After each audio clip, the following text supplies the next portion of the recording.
But how can you possibly know? The women asked incredulously.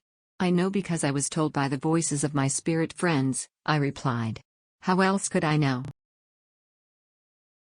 They looked at me in wide-eyed wonder, apprehensive that they should be in the presence of all-seeing spirits whose voices I could hear but they could not.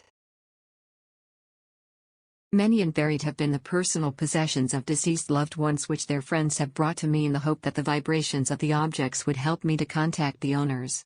I recall one old lady who was the unwitting cause of general alarm in the famous Queen's Hall.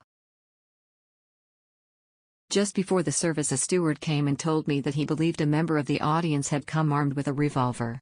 He had caught a brief glance of some dull metal gleaming inside a paper bag on the woman's lap. To be on the safe side, he had planted a burly steward by her side with instructions to watch for the least suspicious movement.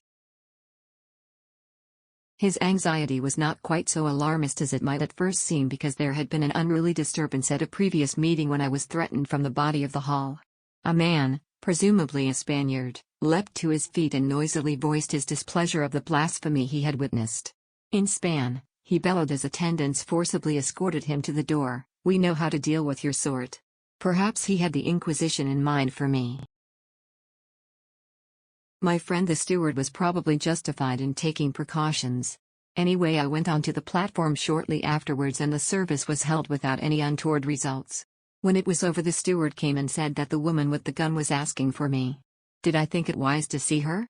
I told him I was confident she meant me no harm and requested him to send her to me.